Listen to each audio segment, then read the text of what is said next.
Saya bersyukur kepada Tuhan untuk kesempatan yang Tuhan berikan bagi saya dan berterima kasih kepada gembala serta majelis yang ada di jemaat Tuhan di sini yang telah memberikan kepercayaan kepada saya untuk hari ini bersama-sama dengan saudara-saudara sekalian di tempat ini berada di hadirat Tuhan, menyembah, memuliakan Dia, bahkan menyiapkan hati kita untuk menerima kembali apa yang seringkali kita perlukan dalam hidup kita ini, yaitu firman-Nya.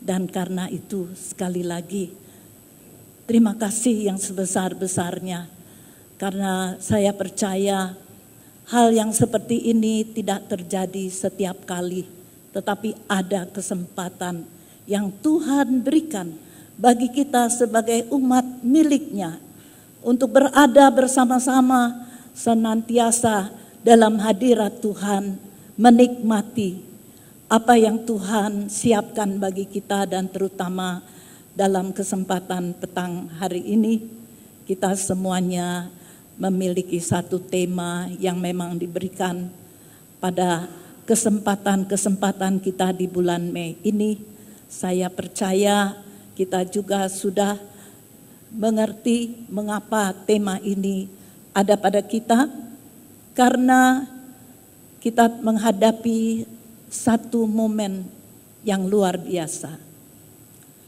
bahwa Dia akan datang kembali. Yesus Kristus yang menjadi pengharapan kita. Haleluya.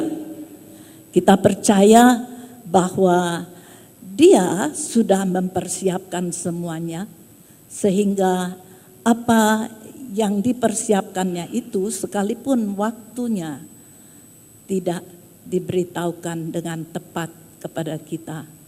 Karena Tuhan masih memberikan kemurahan hati bagi orang-orang yang mau percaya, supaya dalam masa kemurahan Tuhan masih banyak jiwa boleh dimenangkan bagi Tuhan. Masih banyak mereka yang berbalik kepada Tuhan boleh datang kepadanya. Demikian juga keberadaan kita pada sore hari ini. Satu kerinduan, sebab Dia selalu menyegarkan jiwa kita. Dia memberikan apa yang kita perlu dalam hari-hari kehidupan kita sekarang ini. Karena itu saudara yang dikasihi Tuhan, tentunya kita juga sudah mempersiapkan diri untuk membaca beberapa bagian dari Matius pasal yang ke-24. Kepada saya diberikan beberapa bagian. Namun saya percaya, marilah biarlah Roh Kudus yang memimpin kita semuanya untuk dapat memberikan pengertian yang mendalam, karena justru hal-hal inilah yang dalam hari-hari ini kita hadapi. Karena itu saya akan bacakan mulai dari ayat yang ketiga, Matius 24 ayat yang ketiga sampai dengan yang ke-14. Demikian diberikan judul perikop ini adalah permulaan penderitaan. Ketika Yesus duduk di atas bukit Zaitun, datanglah murid-muridnya kepadanya untuk bercakap-cakap sendirian dengan Dia. Kata mereka, "Katakanlah kepada kami, bila manakah itu akan terjadi, dan apakah tanda kedatanganmu dan tanda kesudahan dunia?"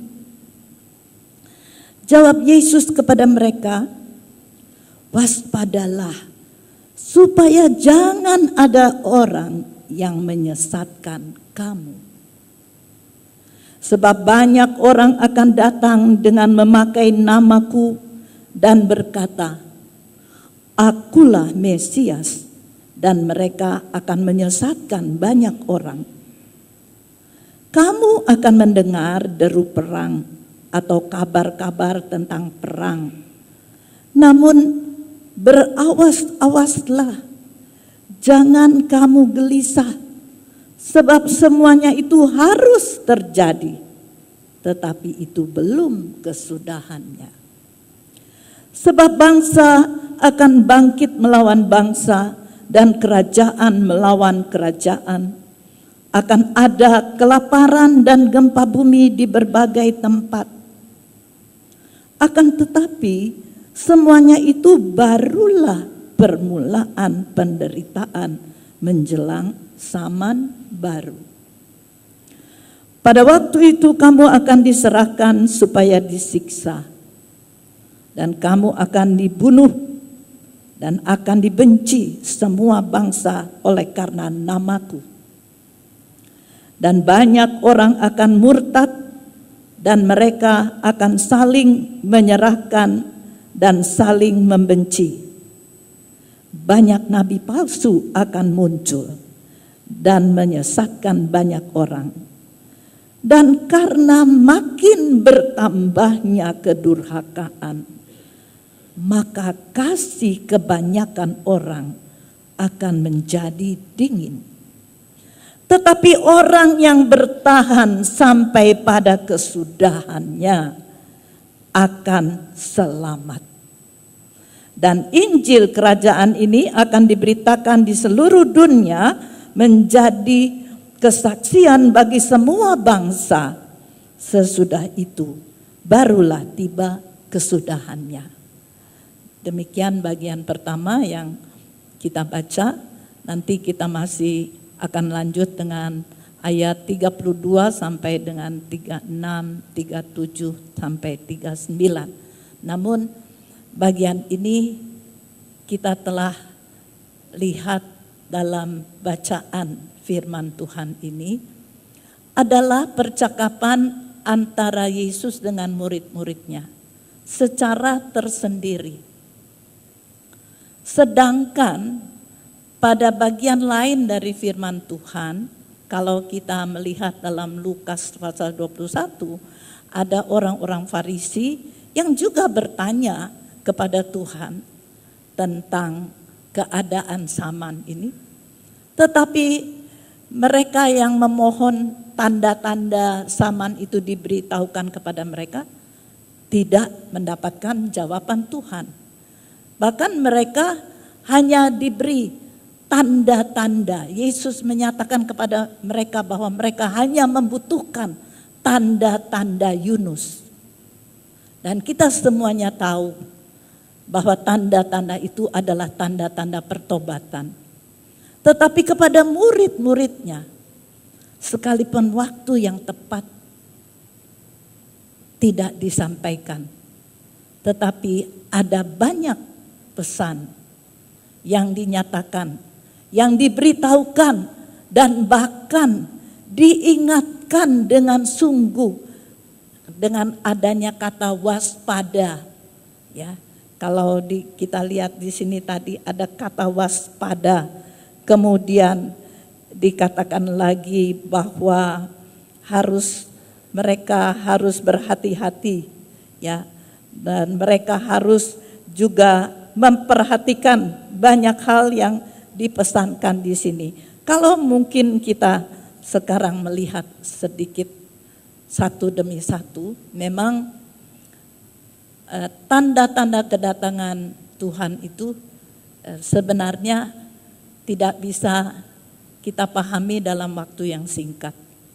Ada banyak hal yang disampaikan, ada banyak pesan, ada banyak peristiwa yang Tuhan ingin kita mengerti. Namun dalam kesempatan di mana semua kita umat milik Tuhan, umat yang sudah ditebus oleh darah Yesus, umat yang menjadi miliknya, dan bahkan dikatakan semua kita harus menjadi murid-muridnya.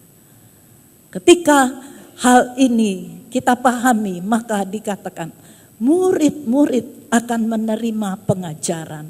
Murid-murid akan menerima hal-hal dengan rinci, dengan tepat. Sehingga tanda-tanda kedatangannya pun akan dinyatakan bagi murid-muridnya. Sehingga tidak perlu takut ya, karena Tuhan akan senantiasa menyatakan apa yang perlu kepada kita. Kalau kita juga membaca bagian lain dari firman Tuhan dalam Perjanjian Lama, dikatakan Tuhan tidak akan mengerjakan sesuatu sebelum memberitahukannya itu kepada hamba-hambanya. Demikian juga tidak akan terjadi sesuatu sebelum umat kepunyaan Tuhan dipersiapkan oleh Tuhan sendiri. Kenapa?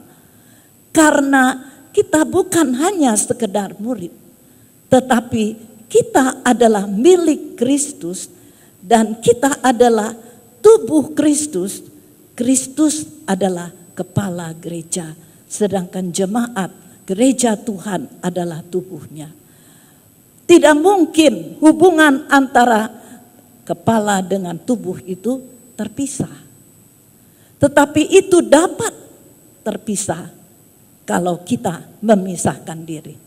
Tuhan tidak akan memisahkan dirinya ketika kita mau melakukan apa yang diperintahkannya kepada kita. Karena Dia mengasihi kita. Sehingga tidak mungkin dikatakan janjinya, Immanuel, aku menyertai engkau sampai kesudahan alam itu dapat berhenti begitu saja. Dia mengasihi kita, tapi ada kalanya saudara, ini yang perlu bagi kita semuanya. Ketika kita cenderung kepada apa yang menjadi keinginan ya, keinginan daging, keinginan tubuh kita, maka kita seringkali lupa. Kita seringkali tidak menyadari bahwa kita ini adalah bagian dari tubuh Kristus. Kita seringkali merasa sesuatu yang kita perlukan itu demi kepentingan kita sendiri. Tapi sebenarnya Tuhan telah memanggil dan memilih kita untuk menjadi bagian tubuh Kristus itu. Dan karena itu, maka dalam kesempatan ini kita bisa bedakan bagaimana hatinya Tuhan. Ketika orang Farisi bertanya, dia tidak menyatakan. Tapi ketika murid-muridnya bertanya, dia memberitahukan. Dan pertama dikatakan, adanya penyesatan. Adanya hal yang pertama sekali harus diwaspadai, yaitu bahwa sebelum kedatangannya kembali, maka banyak orang akan mengaku bahwa mereka itu dari Tuhan. Mereka itu melakukan sesuatu bagi Tuhan, tetapi sebenarnya mereka bukan dipanggil dan dipilih oleh Tuhan. Saudara, dalam bagian-bagian lain dikatakan bahwa dari mana kita bisa tahu kalau mereka itu adalah penyesat-penyesat. Maka bagian-bagian firman Tuhan yang lain banyak berbicara tentang hal itu. Dan tidak mungkin kita uraikan satu demi satu dalam kesempatan ini. Tapi salah satunya kita mendengar langsung ya, satu jawaban yang diberikan Yesus ketika ditanyakan, dari mana bisa tahu? Dari buahnya engkau dapat mengenal. Dan karena itu hari-hari ini kita perlu mewaspadai hal ini karena Yesus menyatakan hal itu. Bahwa ketika ada penyesatan, ada pengakuan palsu, maka nomor satu apa yang kita dapati dari hal yang seperti itu? Kebenaran tidak lagi seperti apa yang seharusnya. Kebenaran tidak lagi benar. Dan karena itu saudara-saudara, kebenaran itu perlu kita pahami. Ya. Kebenaran itu perlu kita mengerti. Karena itu banyak kali Rasul Paulus berbicara kepada Timotius, generasi muda, berkata, coba tekuni mempelajari kitab suci, supaya kita mengerti apa yang benar, supaya kita tahu kebenaran itu yang mana. Mengapa? Karena doa Yesus di dalam Yohanes 17 ayat 17 dikatakan, kuduskanlah mereka dengan kebenaran. Kebenaran yaitu firman Tuhan. Yohanes 17 ayat 17 jelas mengatakan, ketika kebenaran itu menjadi milik kita, maka kuasa firman itu akan bekerja menyucikan kita, membentengi kita supaya kita tidak masuk dalam kelompok-kelompok penyesat-penyesat itu. Dan 2 Petrus pasal 2 berbicara tentang bagaimana cara penyesat-penyesat itu, yang palsu-palsu itu, memalsukan segala sesuatu, ya saudara-saudara, sehingga kita semuanya kenal tentunya bahwa seringkali kita tidak bisa berdalih, ya, kita tidak bisa berdalih bahwa seringkali justru yang palsu itu lebih menarik dari yang benar. Benar ya saudara? Lebih atraktif, lebih menarik ya. Sehingga seringkali terkecoh kita kalau kita tidak waspada. Tapi pesan Yesus ini pesan yang memang perlu diwaspadai sebagai pesan yang pertama. Kenapa? Karena sesudah itu menyusul banyak hal. Karena tidak lagi ada kebenaran. Tidak lagi orang mengerti bagaimana hal kebenaran itu, ya. Tetapi bersyukurlah kita sebagai umat kepunyaan Kristus. Karena soal kebenaran itu sudah disiapkan Tuhan. Dengan berkata bahwa dialah, akulah jalan, kebenaran dan hidup. Di dalam Dia, ketika kita mengikatkan diri kita dengan Dia, 1 Korintus 6 ayat 17 berkata bahwa ketika kita mengikatkan diri dengan Yesus Kristus, maka kita menjadi satu roh dengan Dia. Apa yang ada pada pikiran Yesus, apa yang ada pada perasaan Yesus, itu juga akan menjadi bagian dalam kehidupan kita. Mengikatkan diri dengan kebenaran. Yesus berkata cukup jelas, jalan. Jalan kemana? Jalan kepada Bapa, kepada perkara-perkara surgawi, perkara-perkara yang kekal, tidak mungkin diberikan oleh dunia yang fana ini. Yang kekal datang dari yang kekal, yaitu dari Bapa surgawi, dari segala hal. Dan karena itu dikatakan, langit dan bumi akan lenyap, tetapi firman-Ku tinggal tetap untuk selama-lamanya.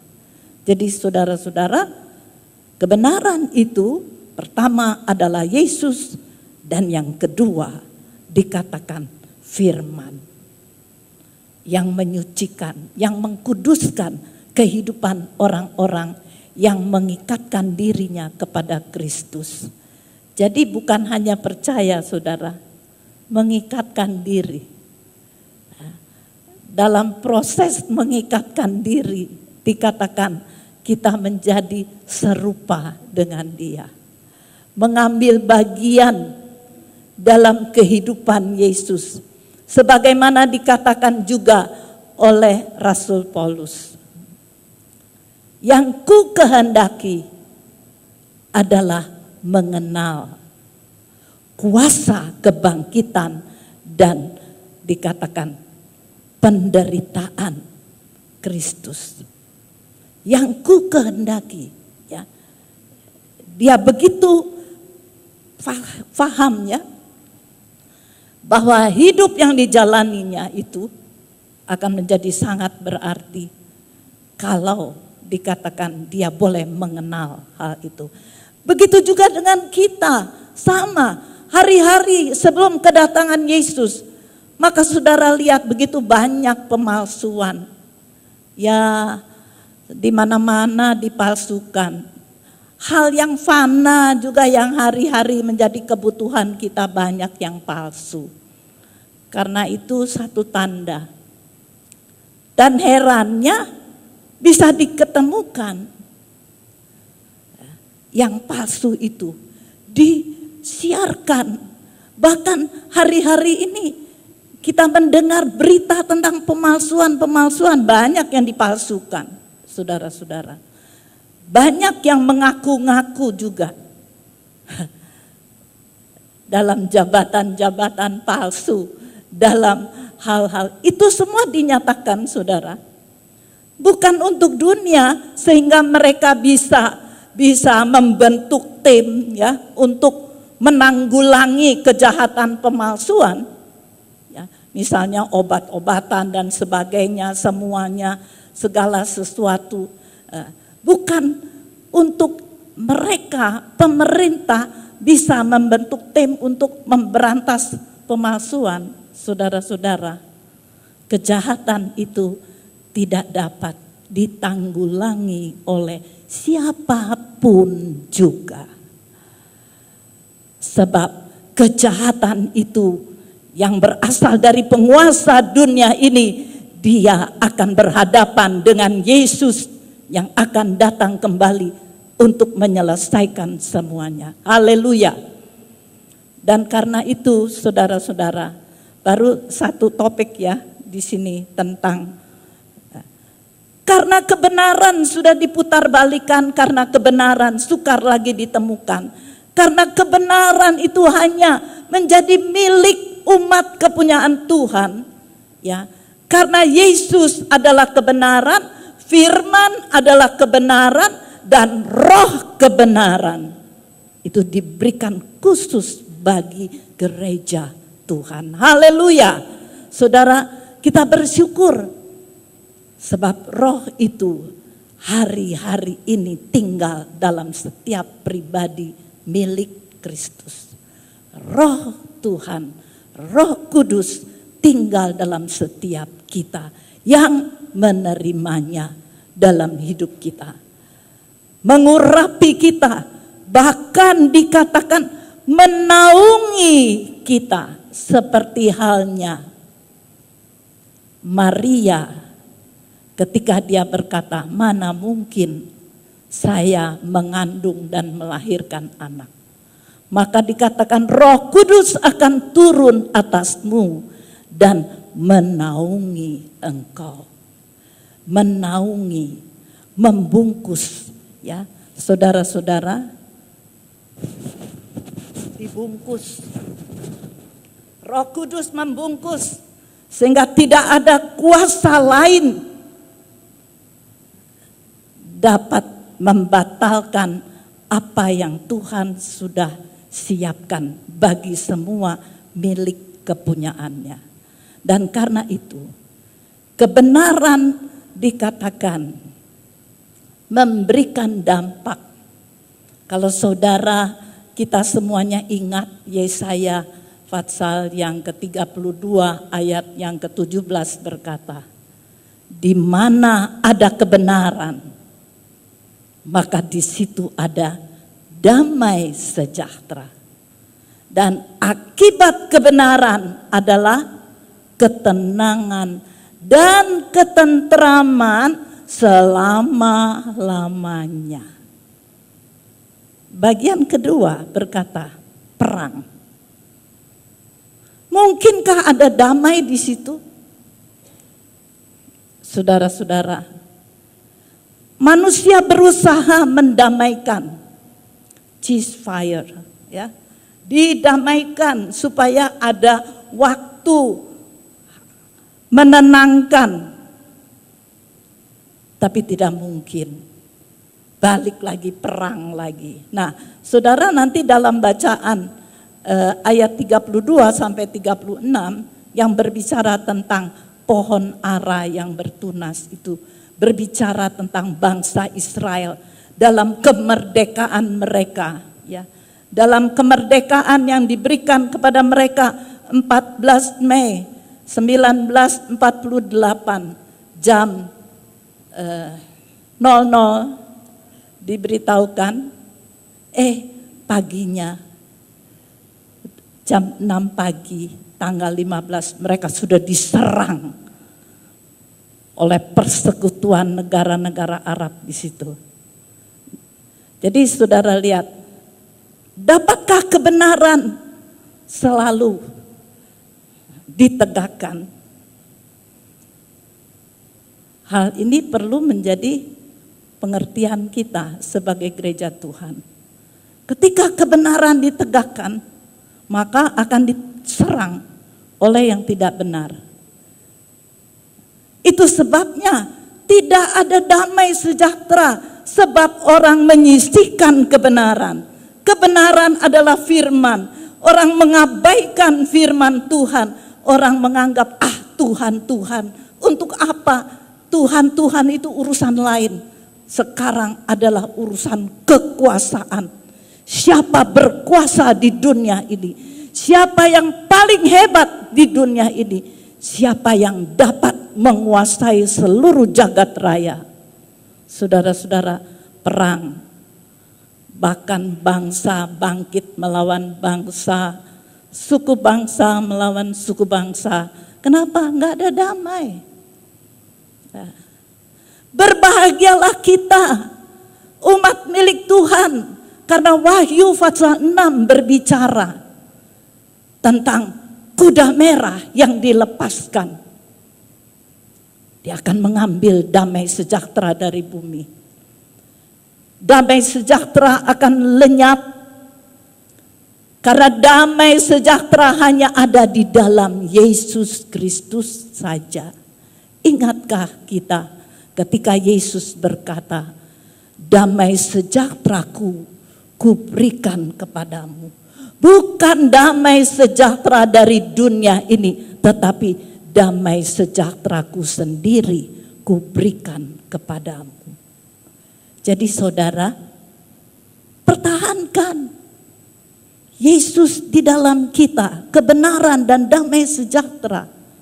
Gereja Tuhan mendapatkan anugerah ini dari Tuhan, dan jangan sampai itu lepas dari kita. Saudara-saudara, dalam bagian yang kedua dikatakan perang terjadi di mana-mana. Itu adalah untuk mempertahankan kekuasaan atas bagian-bagian kehidupan manusia di seluruh dunia. Nah, mengapa hari-hari ini sudah saudara perhatikan daerah di sana itu ribut-ribut terus. Bahkan ingin adanya satu kekuatan yang orang Indonesia bilang ISIS, ya. ISIS, kalau orang Jawa bilang ISIS itu sejuk, dingin. Tapi ISIS itu ingin menguasai segala sesuatu di dunia ini, dan inilah cikal bakalnya nanti penyataan kekuasaan sebagai yang melawan Kristus, yang melawan kebenaran. Dia ingin menunjukkan siapa berani lawan dia, habis, babat, habis semuanya. Saudara-saudara, bagaimana kita adalah milik dari yang memiliki segala-galanya.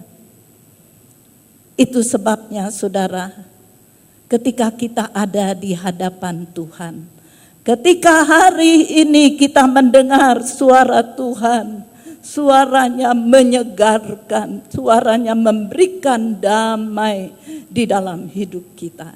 Tidak ada tempat di dunia ini yang dapat memberikan damai sejahtera bagi kita di luar kebenaran. Itu sebabnya ketika jemaat berkumpul, ketika umat berkumpul, ketika hadirat Tuhan hadir di tengah-tengah umatnya, di situ ada damai sejahtera. Di situ ada sukacita. Di situ dinyatakan kerajaan Allah ada di antara kita. Sebab kerajaan Allah bukannya soal makanan dan minuman. Tetapi kerajaan Allah adalah kebenaran, damai sejahtera, sukacita oleh Roh Kudus.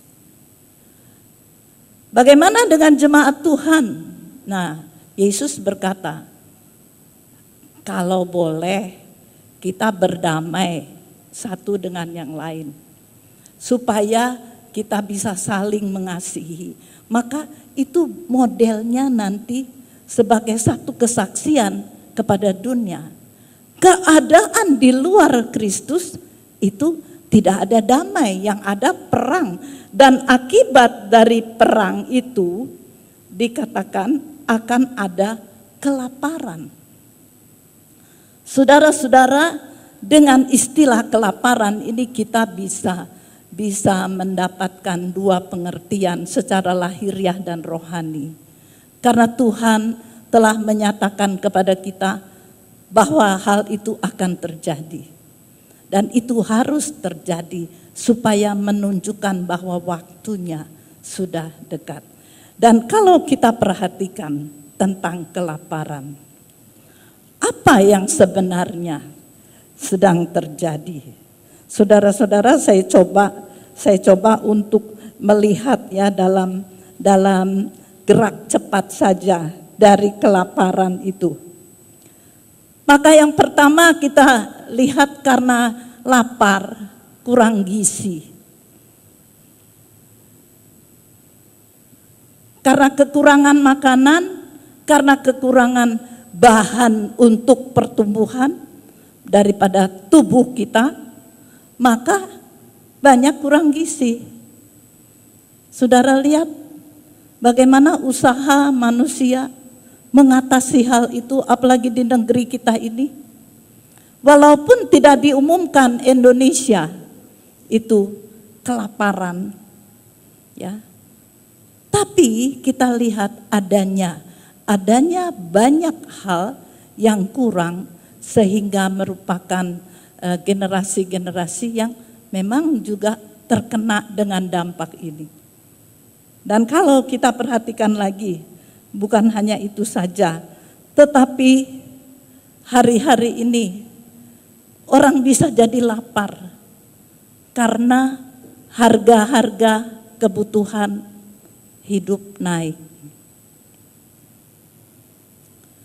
Maka kitab Wahyu pasal 6 berbicara, itu adalah pembukaan meterai yang ketiga. Saudara, kematian dapat terjadi karena itu.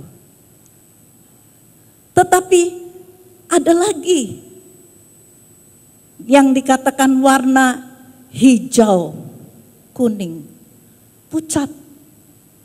Penyakit-penyakit timbul.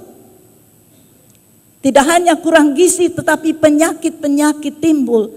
Dan kalau kita mau meneliti hari-hari ini, apakah sudah waktunya Tuhan hampir datang? Apakah sudah waktunya, sudah dekat kedatangan Tuhan? Maka saudara-saudara dapatkan banyak hal dengan adanya wabah-wabah hari-hari ini. Dan bahkan dikatakan dapat terjadi kematian karena hal itu. Karena berawal dari kurangnya. Ya, misalnya kita mengerti penyakit demam berdarah saja. Ya, yang dihitung apa? Trombositnya. Kenapa? Karena kurang. Ya, sehingga harus diinfus, harus mendapatkan obat dan sebagainya. Kalau makanannya cukup sehat, kalau makanannya bergizi, tentunya terjadi hal yang lain. Itu secara lahiriah. Tapi ada juga hari-hari ini penyakit datang, tidak diketahui dari mana, bilangnya diimport dari luar negeri. Ada yang bilang dari Hong Kong, ada yang bilang dari Singapura, dari mana. Tetapi sebenarnya Tuhan telah menyatakan itu kepada kita. Datangnya itu adalah karena waktunya. Orang-orang harus mengerti. Ketika timbul penyakit macam-macam, ketika para medis sudah bingung, ini dari mana, ini penyakit apa namanya, sampai nggak tahu namanya. Cuma bilangnya aja, oh ya virus, karena virus. Lalu diopnam, di-scan, virusnya di mana? Ya, diobati apa? Kita lihat bahwa akibat dari kelaparan tadi, kelaparan secara lahiriah, maka banyak hal dapat timbul. Dan kalau hari-hari ini kita dengar ya bahwa rumah sakit pun sudah penuh, sampai kalau mau masuk apalagi BPJS saudara, ya dikatakan biasanya tempatnya udah penuh, nggak ada. Jadi yang ada yang mana? Yang vape. Saudara pasti tahu kenapa. Nah, kita lihat bagaimana hal-hal yang seperti ini sudah terjadi. Apakah dikatakan Tuhan diam saja? Apakah kita sebagai milik Tuhan menghadapi hal-hal yang seperti itu? Ya sudahlah, terima saja. Tidak. Tuhan ingin kita selalu berjaga-jaga. Tuhan ingin kita mengerti, sebab hal ini dikatakannya kepada kita yang dikasihinya. Itu sebabnya kita melihat ada lagi, bukan hanya kelaparan secara lahiriah, tetapi kelaparan secara rohani. Maka kalau saudara perhatikan juga, itu juga dinyatakan di dalam kitab Amos pasal yang ke-8. Maka saudara, dikatakan dalam Amos 8 ayat 11 sampai 12. Kelaparan yang memang disiapkan, Tuhan izinkan. Biar lapar di sana. Kenapa? Karena ketika diberitakan, ketika Injil kerajaan diberitakan, maka orang tidak memperhatikan, bahkan orang tidak mau menerima hal itu. Di dalam kitab Amos dikatakan akan ada kelaparan. Tapi bukan kelaparan karena makanan jasmani. Gak bisa makan nasi, bukan. Tapi yang tidak ada adalah firman Allah. Makanan mana yang justru menurut janji Tuhan bagi gereja Tuhan pada akhir daripada akhir zaman. Pada hari yang ke-6, maka mana itu akan diberikan 2 kali lipat, 2 kali ganda. Tetapi dikatakan bahwa akan ada kelaparan bagi mereka yang tidak mengerti. Bagaimana dengan kita? Kita sudah diberitahu. Sebab itu jangan menyia-nyiakan kesempatan. Bahkan dikatakan juga oleh Rasul, pergunakan waktu yang ada. Saya nggak ada waktu sih ya. Banyak ya kita dengar, saudara, kita perlu berdoa untuk saudara-saudara kita yang belum memahami hal itu. Karena waktunya akan sampai, tidak ada lagi orang dapat memberitakan firman. Diizinkan Tuhan bahwa firman itu menjadi satu kebutuhan yang sangat penting bagi kehidupan manusia. Karena Tuhan berkata manusia tidak hanya hidup dari roti saja. Tapi manusia hidup dari tiap-tiap perkataan yang keluar dari mulut Allah. Sehingga karena itu saudara-saudara, karena itu dikatakan kebutuhan yang amat sangat. Ya, sudah secara lahiriah ada kelaparan, secara rohani juga kelaparan. Itu sebabnya, saudara-saudara, kita bisa mengambil kesimpulannya sendiri. Dia akan menjadi orang yang tidak lagi sanggup untuk hidup Dan karena itu waktunya untuk kita bekerja. Waktunya untuk gereja Tuhan bekerja hari-hari ini. Menggiatkan seluruh pelayanan kita. Memberitakan kebenaran firman Tuhan. Injil kerajaan. Keselamatan. Yang waktunya akan tertutup nanti. Berikutnya dikatakan bahwa ada gempa bumi. Nah, saudara, gempa bumi. Gempa bumi itu juga adalah satu tanda yang juga dinyatakan akan ada, tidak hanya bumi yang bergoncang. Sehingga kalau bumi goncang, gunung bisa pindah. Tapi langit pun akan digoncangkan oleh Tuhan. Ibrani 12 ayat 28 berbicara bahwa langit pun akan digoncangkan oleh Tuhan. Dan kita tahu kalau gempa bumi itu karena tekanan-tekanan dari gunung, sekarang sudah banyak. Indonesia terdiri dari banyak gunung-gunung berapi. Semuanya masih hidup loh, saudara. Kita mata rantai cincin gunung berapi itu ada di Indonesia.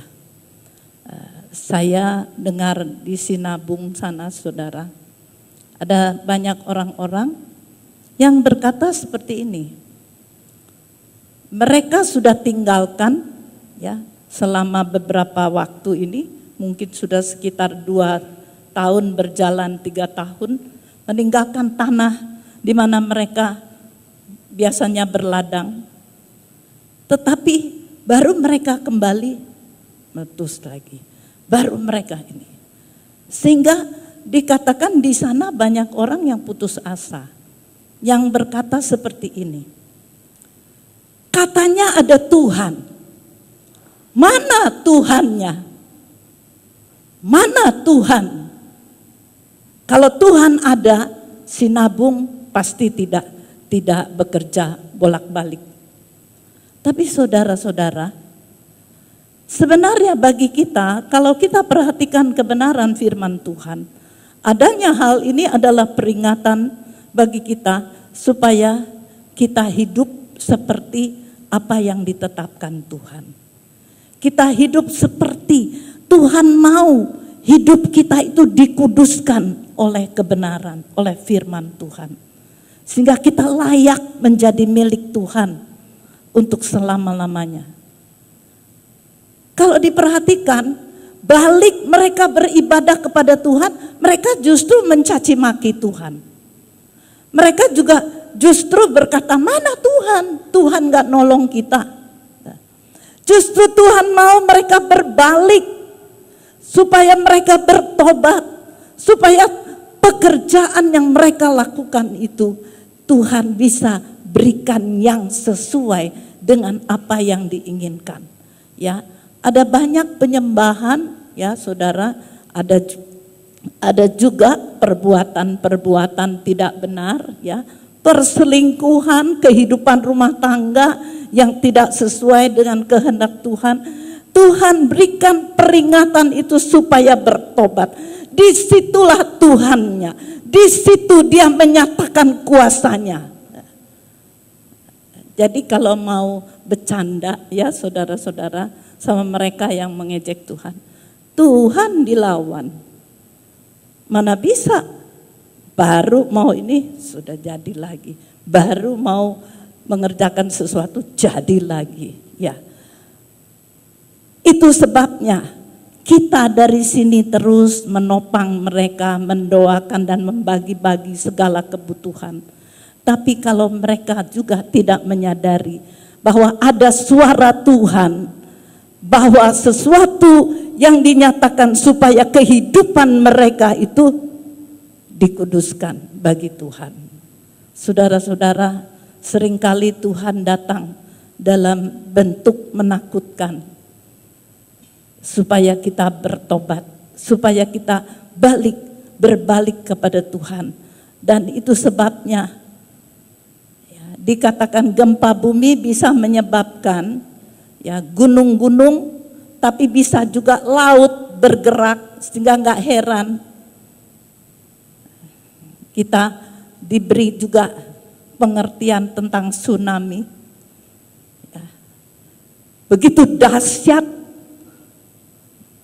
bahwa maut itu saudara nggak undang kan. Tapi ketika kita di posisi yang salah, maka dia akan membawa, dia akan menghabiskan semuanya. Dan karena itu saudara-saudara, tidak hanya di laut tetapi dimanapun, ketika gempa itu terjadi, ketika langit bergoncang, mau berlindung kemana? Ada di mana tempat perlindungan bagi orang yang percaya? Maka firman Tuhan berkata, yang berseru di dalam namaku dia akan diselamatkan. Haleluya. Berseru kepada nama Tuhan. Kenapa kita bisa berseru? Karena kita ada dekat dengan Tuhan. Karena kita tinggal di hadirat Tuhan. Ya, saudara-saudara, itu sebabnya saya percaya ketika Tuhan menyatakan semuanya ini kepada kita, biarlah kita juga mengerti bahwa Tuhan mengasihi kita. Berikutnya dikatakan lagi, tidak hanya gempa bumi dibenci orang.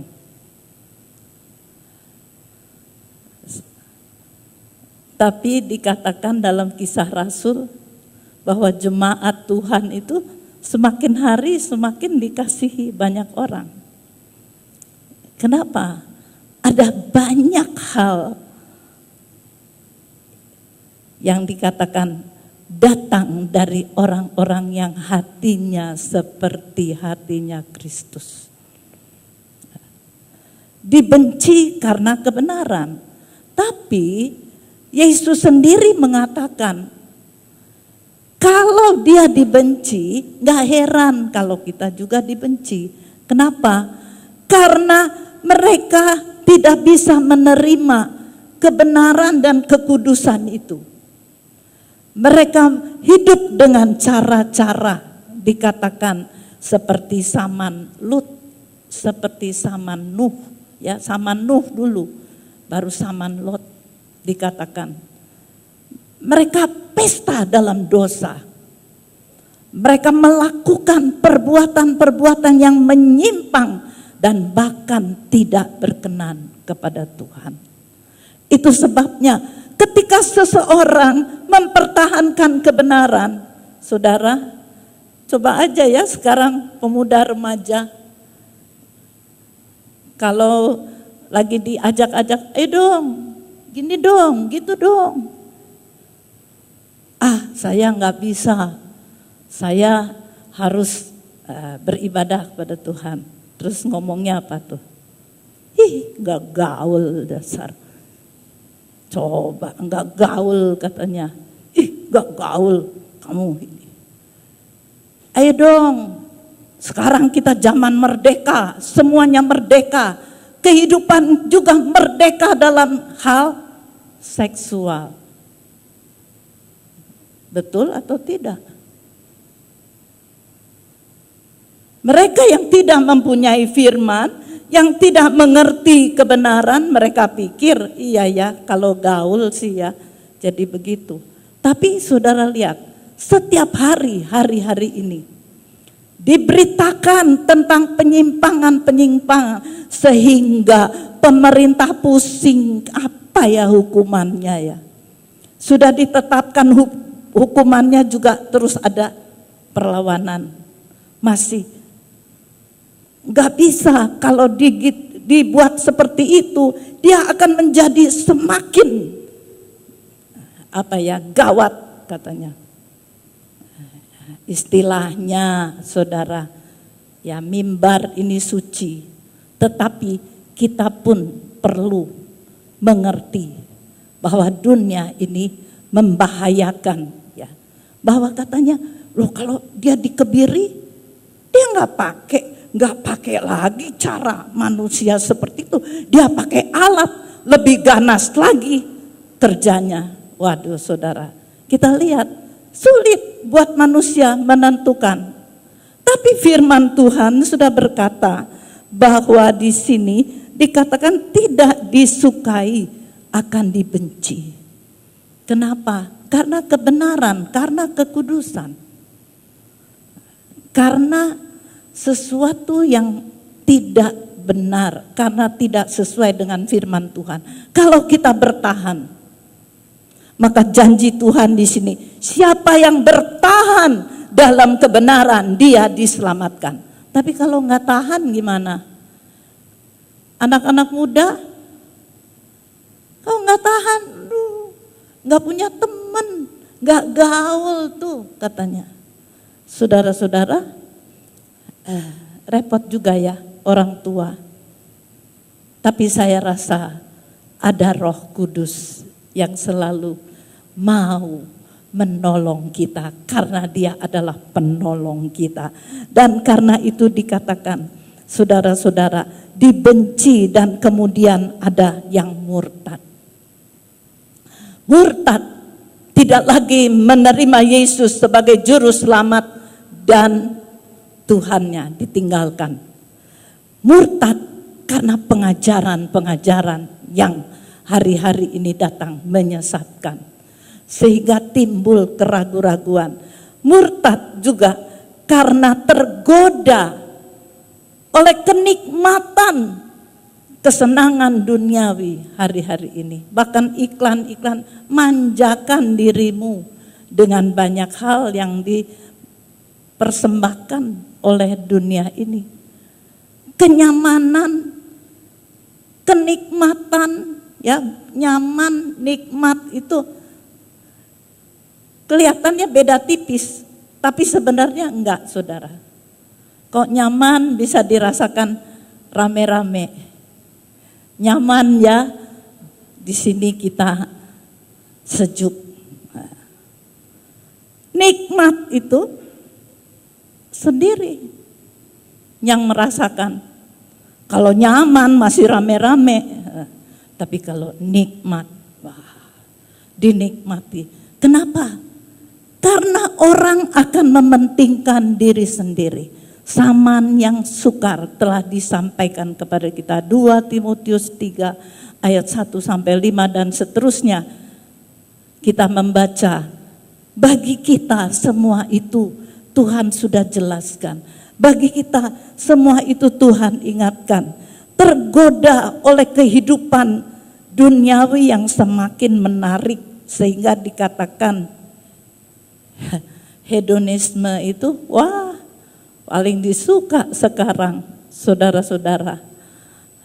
Ya, kita mungkin malam ini lihat perbandingan-perbandingan, tetapi memang Tuhan sudah siapkan kita.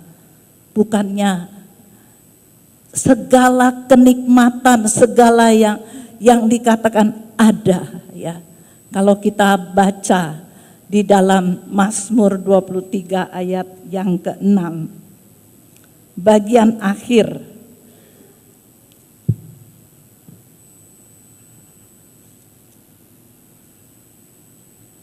kita semuanya tahu hal itu karena kita memahaminya.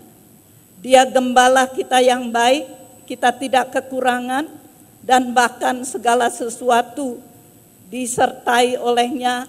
Lewat lembah bayang-bayang maut sekalipun, dan yang terakhir dikatakan kebajikan dan kemurahan belaka akan mengikuti aku seumur hidupku, dan aku akan diam dalam rumah Tuhan sepanjang masa.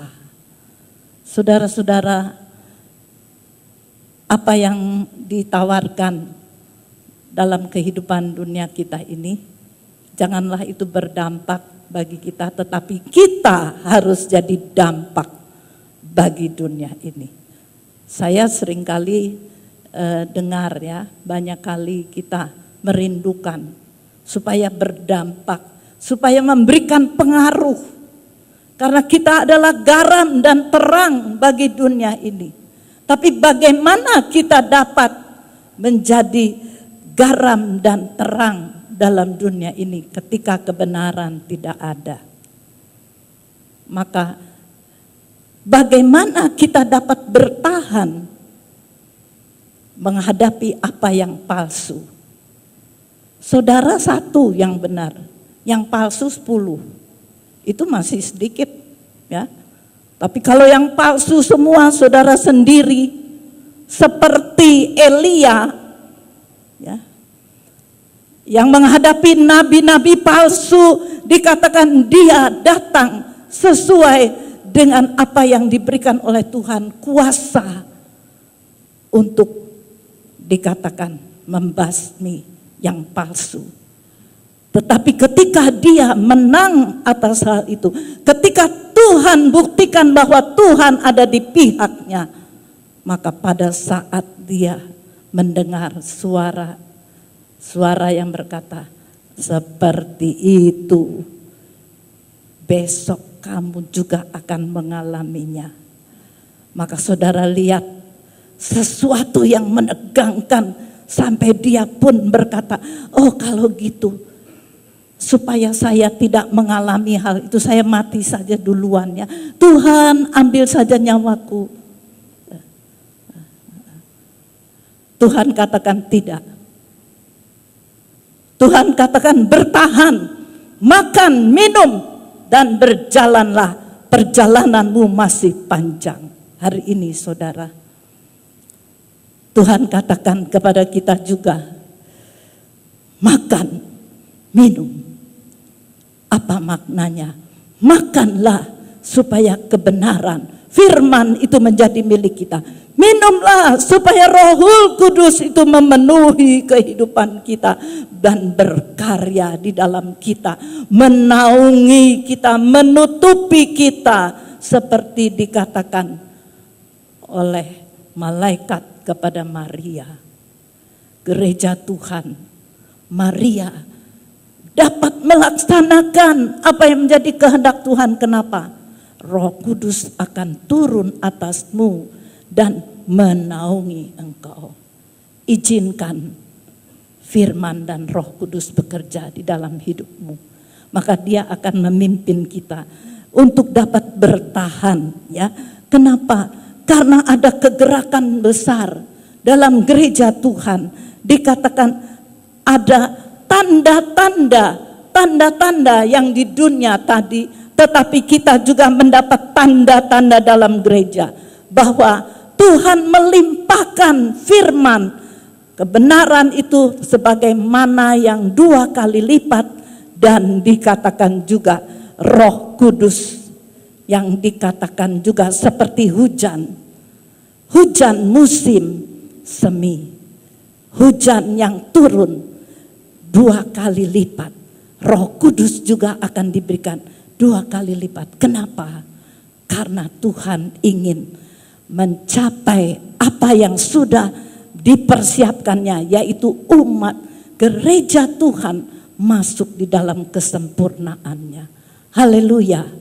Saudara-saudara, seperti zaman Nuh, seperti zaman Lot, sudah ada di sekitar kita. Saudara, tidak kurang keluarga-keluarga Kristen hancur karena hal ini. Bagaimana supaya kita tetap? Maka izinkan Roh Kudus berkarya, izinkan firman Tuhan selalu menyentuh kehidupan kita. Kenapa? Sebab hari-hari ini dikatakan kenakan selengkap senjata Allah. Kenakan selengkap senjata Allah untuk berperang melawan tipu daya daripada iblis. Itu sebabnya saudara-saudara, petang ini kita akan mengakhirinya dengan satu pujian. Ku dengar suara Tuhan. Ku dengar suara perang, ku dengar suara Tuhan. Tapi Tuhan katakan kita harus bangkit. Kita harus menuju kepada apa yang Tuhan inginkan. Maju maju dan maju terus bagi Tuhan. Haleluya. Kita berdiri bersama-sama, kita naikkan pujian kita ini.